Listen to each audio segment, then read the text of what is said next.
ಲೋಕಮಾತೆ ಚಾಮುಂಡೇಶ್ವರಿ ದೇವಿಗೆ ಮೊದಲು ನಮಸ್ಕರಿಸಿ, ರಾಜರ್ಷಿ ನಾಲ್ವಡಿ ಶ್ರೀ ಕೃಷ್ಣರಾಜ ಒಡೆಯರನ್ನು ನೆನೆದು ನನ್ನ ಮಾತುಗಳನ್ನು ಆರಂಭಿಸುತ್ತೇನೆ.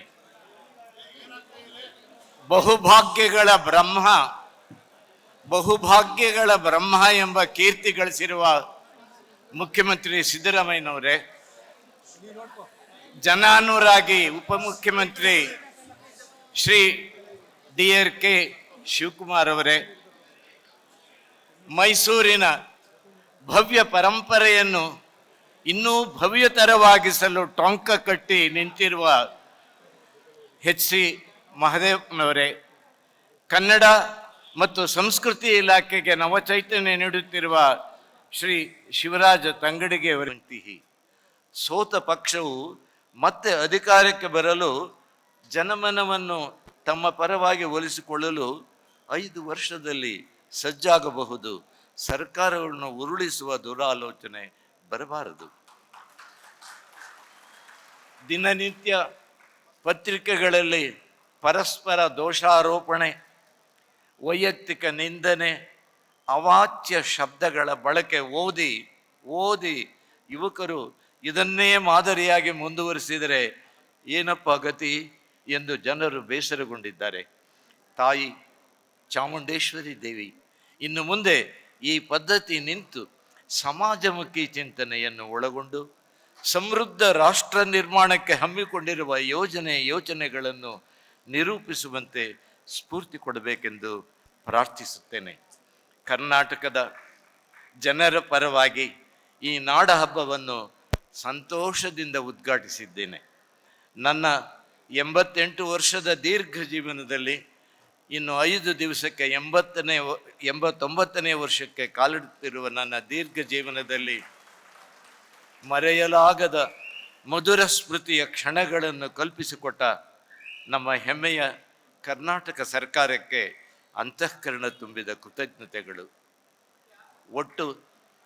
ಒಟ್ಟು 71 ವರ್ಷಗಳ ಸ್ನೇಹದ ಸುಖ ನೀಡಿದ್ದಲ್ಲದೆ, ಇನ್ನೊಮ್ಮೆ ಓದುತ್ತೇನೆ, ಒಟ್ಟು 71 ವರ್ಷಗಳ ಸ್ನೇಹದ ಸುಖ ನೀಡಿದ್ದಲ್ಲದೆ 6 ವರ್ಷ ಸಹಪಾಠಿಯಾಗಿಯೂ 63 ವರ್ಷ ಮಡದಿಯಾಗಿಯೂ ನನ್ನನ್ನು ರೂಪಿಸಿದ ಮಹಾಶಿಲ್ಪಿ ನಾಡೋಜ ಪ್ರೊಫೆಸರ್ ಕಮಲಾ ಹಂಪನ ಅವರ ದಿವ್ಯ ನೆನಪಿಗೆ ನನಗೆ ಸಂದಿರುವ ಈ ಗೌರವವನ್ನು ಸಮರ್ಪಿಸುತ್ತೇನೆ. ನಮಸ್ಕಾರ.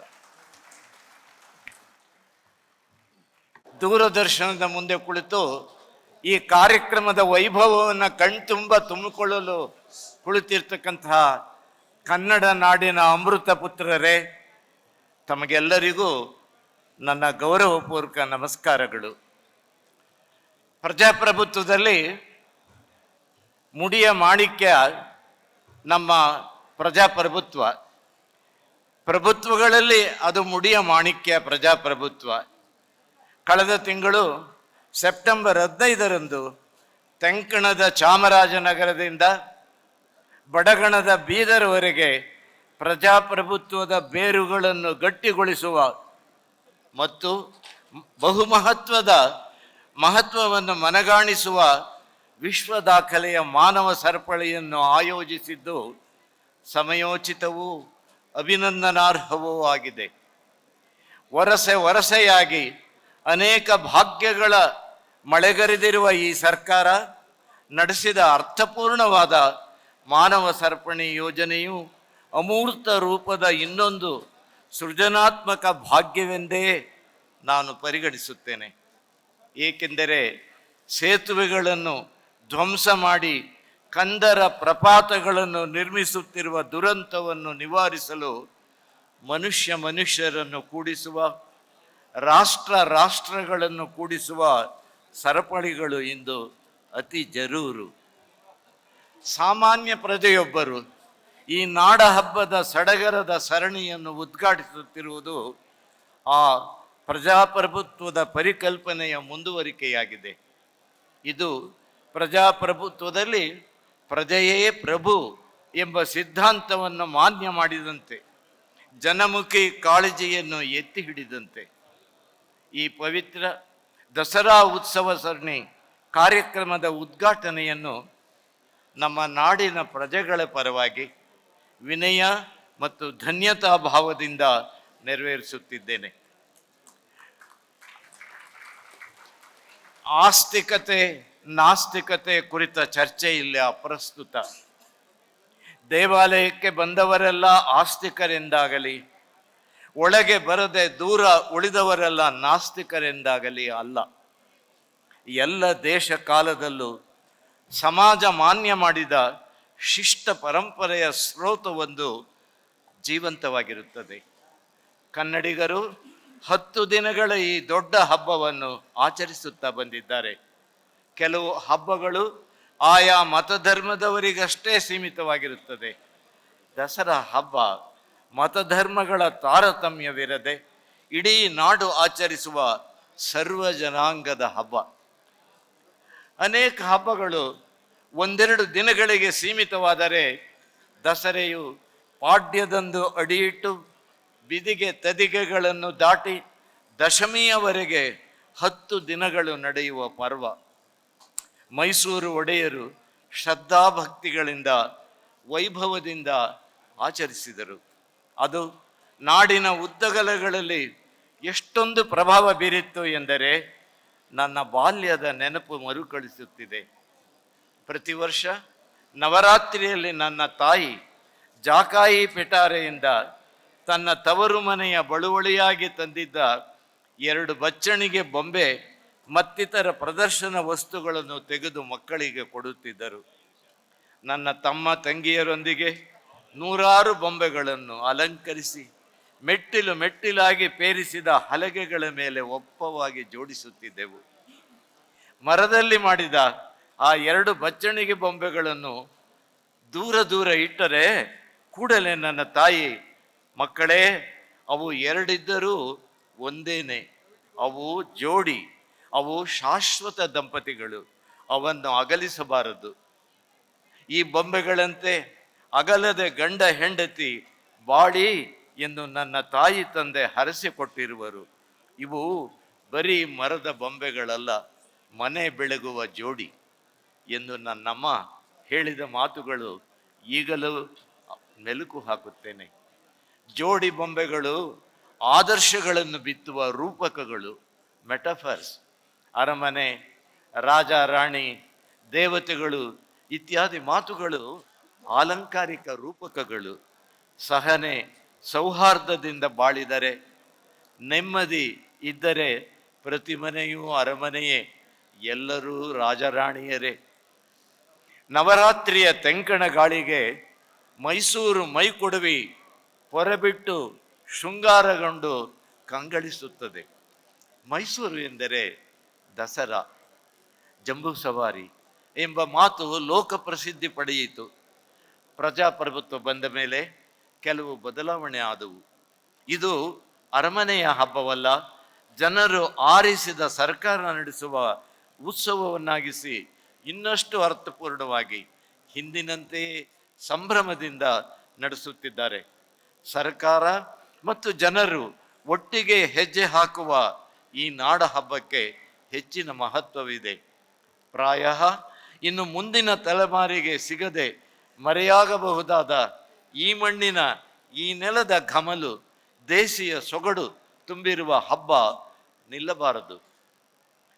ಈ ಆಚರಣೆಯಿಂದ ಕರ್ನಾಟಕದ ಇತಿಹಾಸ ಮತ್ತು ಸಾಂಸ್ಕೃತಿಕ ಪರಂಪರೆಯ ಕಿರು ಪರಿಚಯ ಇಂದಿನ ಹೊಸ ತಲೆಮಾರಿಗೆ ಆಗುತ್ತದೆ.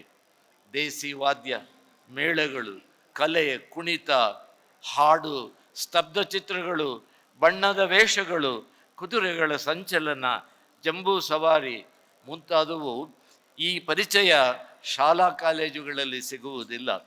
ಹೊಸ ತಲೆಮಾರಿಗೆ ನಮ್ಮ ನಾಡಿನ ಬಹುರೂಪಿ ಸಂಸ್ಕೃತಿಯ ಮತ್ತು ಅಸ್ಮಿತೆಯ ಆಯಾಮ ಈ ಸಂದರ್ಭದಲ್ಲಿ ಅನುಭವಕ್ಕೆ ಬರುತ್ತದೆ.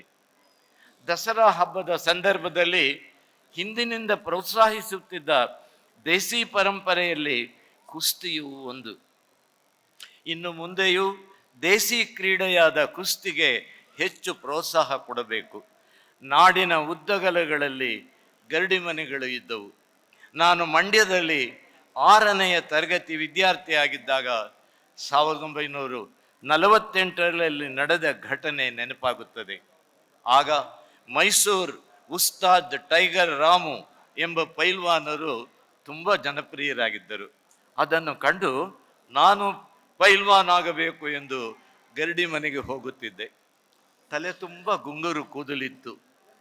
ಆದರೆ ಉಸ್ತಾದ್ ಕಾಳಪ್ಪನವರು ಹೇಳಿದರು, ಗರಡಿಯಲ್ಲಿ ಕ್ರಾಪು ಸರಿಯಲ್ಲ ಎಂದು.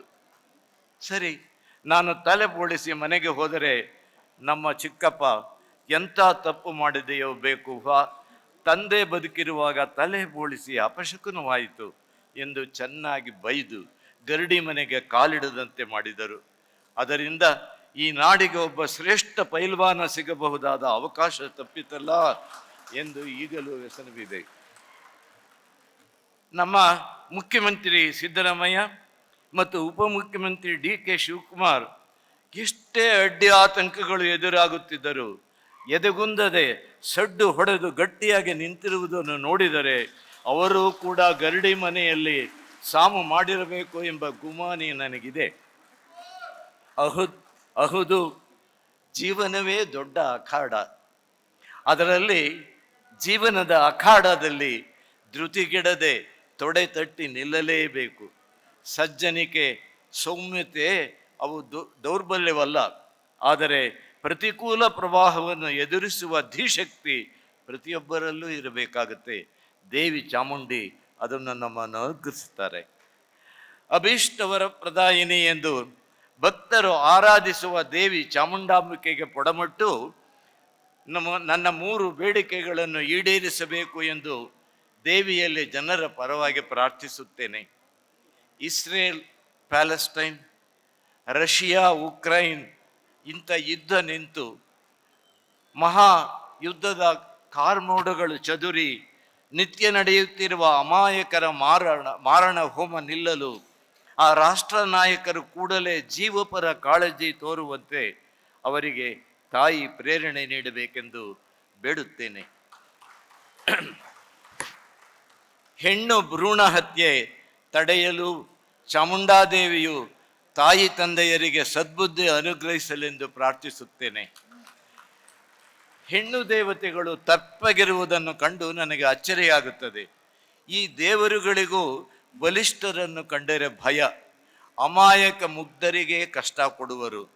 ಈ ದೇವರುಗಳನ್ನು ನೋಡಿ ಆ ದೇವರುಗಳು ಕೂಡ ಕೋಳಿ, ಕುರಿ, ಮೇಕೆ ಬಲಿ ಬೇಡುವರೆ ಹೊರತು ಹುಲಿ, ಸಿಂಹ, ಚಿರತೆ, ಕಿರುಬ ಬಲಿ ಕೊಡಿ ಎಂದು ಕೇಳಲು ದೇವರಿಗೂ ಹೆದರಿಕೆ. ಸ್ವಾತಂತ್ರ್ಯ ಬಂದು ಇಷ್ಟು ವರ್ಷವಾದರೂ ಶಾಸನ ಸಭೆ, ಲೋಕಸಭೆಯಲ್ಲಿ ಸ್ತ್ರೀಯರಿಗೆ ಸೂಕ್ತ ಪ್ರಾತಿನಿಧ್ಯ ಕೊಡುವ ಮಸೂದೆಗೆ ಅಡ್ಡಿ ಮಾಡುತ್ತಲೇ ಇದ್ದಾರೆ. ಹೆಣ್ಣು ಮಕ್ಕಳು ಶಾಲೆಗೆ ಹೋಗಕೂಡದು ಎಂದು ಬೆದರಿಸುವ ಒಂದು ದೇಶವೂ ಇದೆ ಎಂಬುದು ಶೋಚನೀಯವಷ್ಟೇ ಅಲ್ಲ, ಖಂಡನೀಯ ಕೂಡ. ಬಹುದೊಡ್ಡ ರಾಷ್ಟ್ರೀಯ ಸಮಸ್ಯೆ ಎಂದರೆ ನಿರುದ್ಯೋಗ ಸಮಸ್ಯೆ. ಯುವಜನರು ಹತಾಶರಾಗಿದ್ದಾರೆ. ನಿರುದ್ಯೋಗ ನಿವಾರಣೆಗೆ ಆದ್ಯತೆ ಇತ್ತು. ಕೇಂದ್ರ ಸರ್ಕಾರವು ಕ್ರಮ ಕೈಗೊಳ್ಳುವಂತೆ ಪ್ರೇರೇಪಿಸಬೇಕು ಎಂದು ಯುವಜನತೆಯ ಪರವಾಗಿ ದೇವಿಯನ್ನು ಪ್ರಾರ್ಥಿಸುತ್ತೇನೆ. ಕನ್ನಡ ನಾಡು, ನುಡಿ, ನೆಲ, ಜಲ, ಕಲೆ, ಸಂಸ್ಕೃತಿ ಇವುಗಳ ಸಂರಕ್ಷಣೆಗಾಗಿ ಹೋರಾಡುವವರನ್ನು ಕೊಲೆಗಾರರಂತೆ ಕಾಣದೆ ಪ್ರೀತಿ ಅಭಿಮಾನಗಳಿಂದ ಕಾಣುವಂತೆ ಆಡಳಿತಾಂಗಕ್ಕೆ ಪ್ರೇರಣೆ ಕೊಡುವಂತೆ ವಿನಂತಿಸುತ್ತೇನೆ.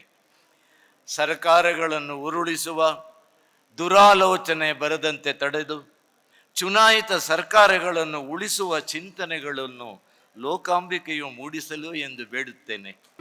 ಜಿ ಕನ್ನಡ ನ್ಯೂಸ್ ಈಗ ನಿಮ್ಮ ಮನೆಯಲ್ಲೇ ನೋಡಿ. ಎಲ್ಲ ಕೇಬಲ್ಗಳಲ್ಲಿ ಈಗ ಲಭ್ಯ.